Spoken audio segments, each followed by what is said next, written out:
Hey guys, the Dude 2, and today we're going to continue working through our joseki dictionary, the joseki compass from Badooktopia. We are on joseki 5. I keep forgetting, but there are 20 josekis in here, and each joseki, if you haven't been following, chapter shows how to deal with when someone deviates from the joseki, either the person approaching or the person defending. So we'll go through and work with this number 5, and then the book recommends another review at the end. So we'll do a review of the 5 josekis we covered. And every time we make it to 5 josekis, I'm hoping to get through all 20 of these. Every time we make it through 5 josekis, we will do a review of all the previous ones. This will help me remember them, because what's the point of it for me if I'm not memorizing them as well? And hopefully you guys are working through and are able to memorize them as well. So let's move forward with this. Now, this joseki is very similar to 2 other ones we did. I was surprised to find this in here because it's so similar. Let's get us set up here and zoom in a tiny bit. Alright, as you can see, I'm using one of my homemade boards. I did all these lines with a wood burner. You could find the video where I talk about this new board on one of my previous videos. I'm not entirely sure where, but it's on my channel somewhere. I'm starting to get quite a bit of videos. Let me know if you like this better or worse than the other go bonds that I used. I used the bamboo ones from Yellow Mountain Imports. You can see the star points here. I figure I'd give it a shot and see if it shows up better, if it shows up worse. Either way, it should be. You could see the star points, so you should be able to follow along. Hopefully, let me zoom in one more. There we go. Hopefully this contrast is a little better than the lighter board. As you can see, we got the stones here. This is another star point approach with a low approach, a knight's approach. And this is also another attachment here. As you know, with most attachments, let's just kind of go over it here. I'll let you see what it looks like. And black's going to pull out. And similar to a previous one, white's going to jump down here. In this instance, black's going to play underneath, prompting white to fix his shape. And now black's going to fix his shape. White's going to jump up here, and black's going to jump over here. This is the joseki we're going to work with today. Let me just kind of go over it and kind of explain what's going on a little bit.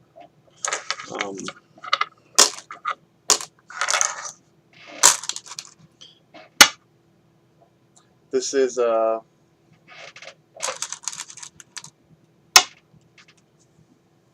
other ones that we went over started this way, at least 2 other ones so far. So this is similar. They all start like this, and they all go this far. Now, if you remember, we had one where white pushed down and black played over here. We also had one where white pushed here and black pushed through. But this one, white is also going to jump down just like here. Black's going to play underneath. So this is a difference, and it's actually a pretty big difference, as we'll see. White's going to solidify his connection here. Black's going to solidify his connection to prevent any type of cuts. White's going to jump down and secure his territory and make his group stable, giving him a base.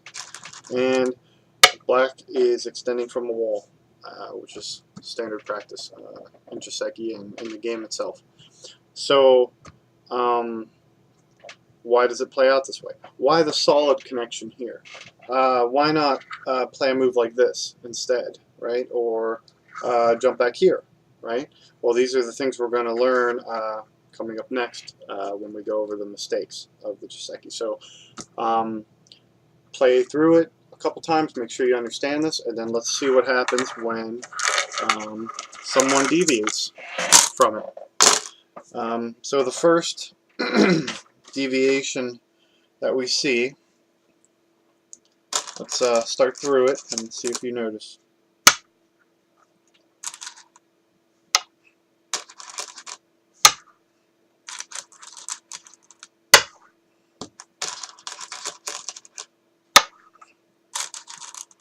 Same so far.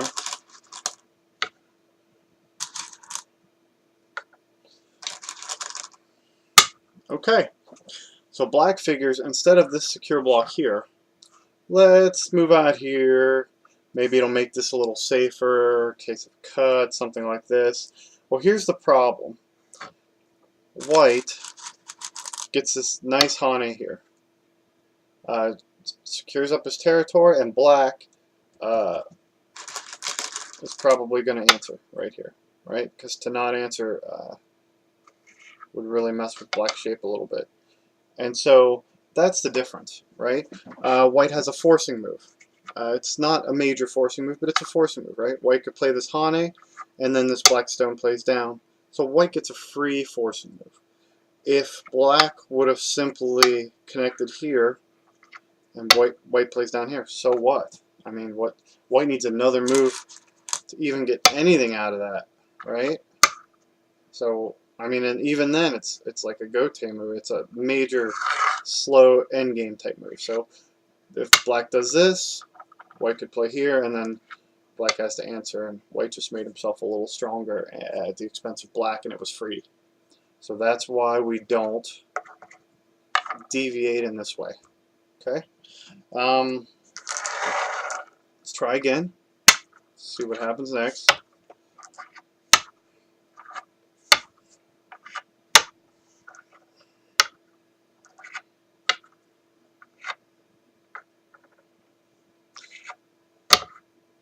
Black tries to be a little greedy, right? Undercut. It's called slipping under the skirt. This being the skirt, and this being allowing black to run under it. Seems like seems like a pretty cool move, right? Problem is now white gets his extension, right? But now black still has to protect this, right? White could do a lot of damage coming right in here, right? If black plays, white could just push through, black blocks, white has a nasty cut. So when white extends, black still has to protect. And the solid connection is probably a bit slow at this point, so black can use this extension here, right? But now that he protects, what's missing? Black's extension. So now white gets a nice extension over here somewhere. And white can cause all kinds of damage to black's position now. So by playing over here, he actually had to come back and fix, and by doing so, may lose his chance at an extension. Or white could just take another really big point elsewhere, someplace that you can't see because I'm zoomed in. So something to think about, when you're making moves, is it worth getting behind to lose your huge extension, right? You're going to, by doing this, you might gain a couple points, but I mean, you're losing a lot of potential points here. So that's something else to keep in mind. Two more examples here. Let's see what we got.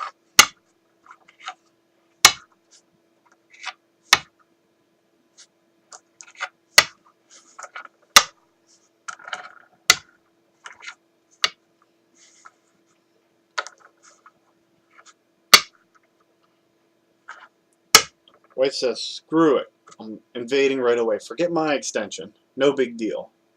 I'm going to put black on the defensive, and maybe after he responds a couple times, then I'll get my extension. That's white's plan. Okay, the problem is black has a devastating attack right here. I mean, this just really messes with white. Okay, first of all, if white isn't careful, black's going to connect right up and make his wall massive, right? So now white's worried, so what's white going to do? White's going to play out. White's like, I'm not letting you connect, right? Okay, well, black says, fine, I'm here. And in one more move, I could possibly seal you in, maybe jumping up here or something. White's like, no, no, I don't want to be sealed in. Black says, fine. Then I'm going to threaten to cut you. Ooh, ouch, right? A cut here would be pretty sucky for white. It would possibly kill these stones, possibly kill these stones, cause all kinds of problems. So white's going to have to fill in here, right? Now look at this and tell me who's better off. I mean, white has no territory, right? Black could reduce here, black could reduce here. As white runs up, black's going to get stronger following him, and black's going to build up stronger following him here, and he's going to get so strong that he could just jump over here and attack this white stone. So, I mean, it's just a mess. It's terrible, terrible for white. So moral of the story, make your extension first before you attack your opponent's extension, at least in this case. We got one more. One more example. This is an example of a white overplay. Let's see if we can find it.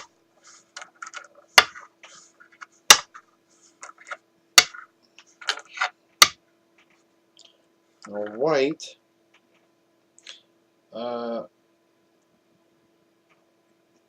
normally white's move would be protect here, right? White's going to try to cut right away. He says, boom, I'm taking the stone, I'm scooting under, I'm going to make a big mess for you. So that's what white's going to do. And if black answers incorrectly, this is kind of a tricky play. If black answers incorrectly, he's going to get smashed, right? I mean, it's a lot of potential for white in this. But if black answers correctly, white is going to end up much, much worse off. Okay, so let's figure out how to handle this cut. Black's going to push in, putting the stone in Atari. So white's going to push out. Black's going to push in again, threatening all kinds of bad stuff. White's going to put this stone in Atari, figuring could fix everything. Black's just going to play solidly, nothing fancy here. Okay. Now white says, okay, well, at least I'm going to take this stone. Black says, not if I could help it.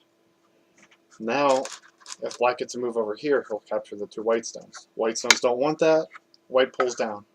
He says, those are my stones. Period. Black says, well, I'm going to threaten that stone. White says, nope, your stones are mine, buddy. Black says, not yet. Not yet they are. Well, white's going to say, alright, well, let's trap you. I got 3 liberties. You got 3 liberties. I got a stone here. Good to go. Not quite. Black's going to play here. You notice the trouble starting? Right? White says, no big deal. I'll just counter Atari. X says, I'm out. White says, oh crap. I could be captured. And black's going to play down here. Well, he's going to play up first, threatening to capture these stones. Right, now they're down to 2 liberties. Can't have that, so he needs to add another liberty to it. And now black can succeed with this capture here. Because white has 2 liberties, black has 3 liberties, black has 3 liberties, white has 3 liberties. Black has 4 liberties, white has 4 liberties. Once black kills either this or this, at least one of his groups is solid, and white's going to have a floating group. Not good. Not good at all. So, these are examples of overplays with this joseki. Hopefully, it's pretty interesting for you. Let's do a review of our josekis. The first 5, because this is the first 5. So let's do it. Move these over. You guys can do this along with me. So first star point joseki is here. Black backs off. White plays in. Black plays down. White plays out. Joseki 1. Alright. Joseki 2.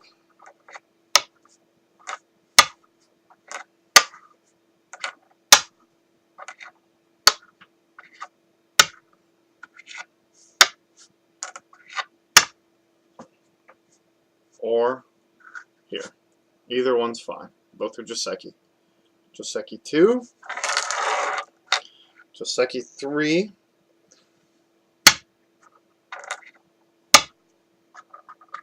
Pincer.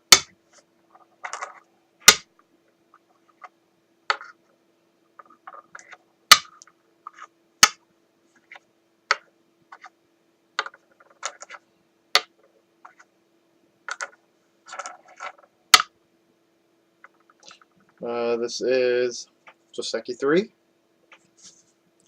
It's with me. Let's play through joseki 4.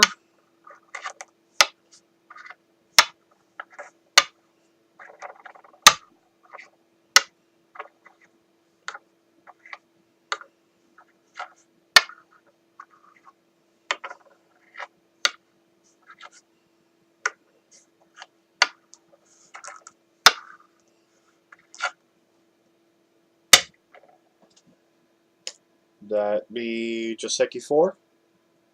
And the one we just learned. Joseki 5. Make that way better.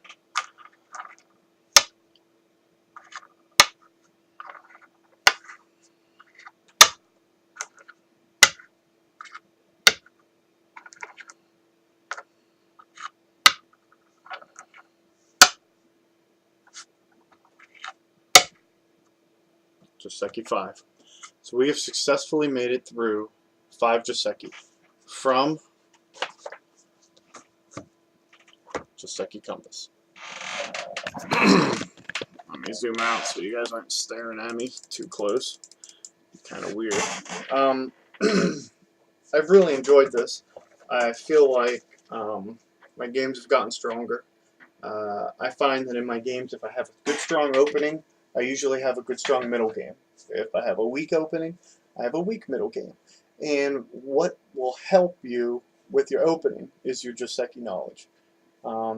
It's proven time and time again that, when I play a stronger player, I usually lose out in the opening, right? I have like weaker positions as far as like pincers and extensions and such. But in the corners, I'm always really solid, and the reason is because I'm pretty good at joseki, and going over these joseki and learning the basics.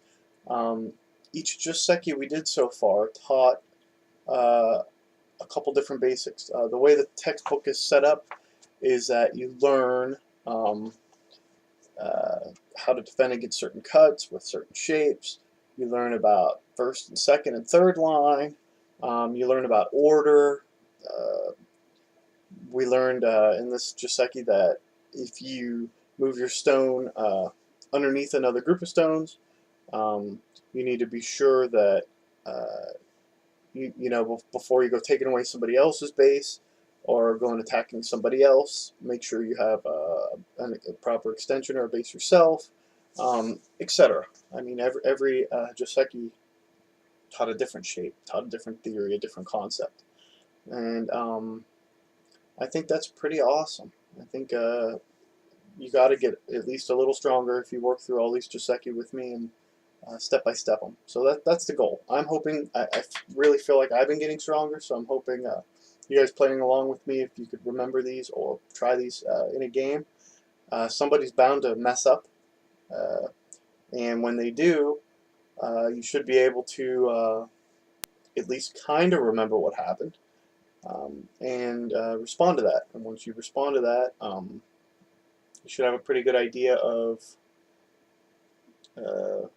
how to handle it, and you'll end up on top in the joseki, or maybe you'll end up with sente when you normally wouldn't. So that's an advantage to understanding a joseki when you're playing against somebody who doesn't. You'd be surprised at how often they make a move that is terrible, and you could really punish it.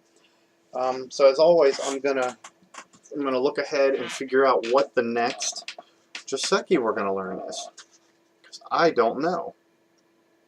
Corner invasion. Some of you are going to think this one is boring.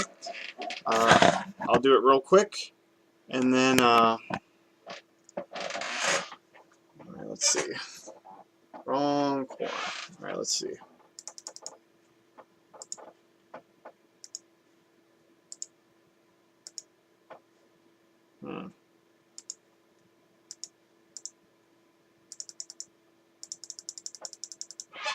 Let's see.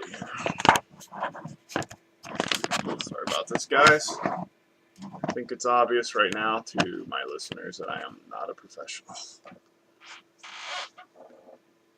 Or my viewers.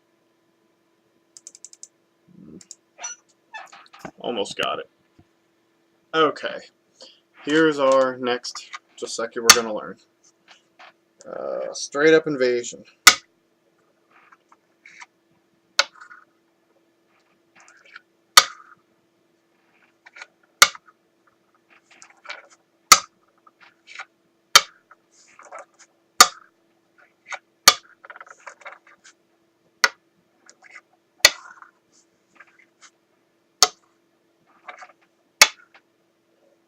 And this is it.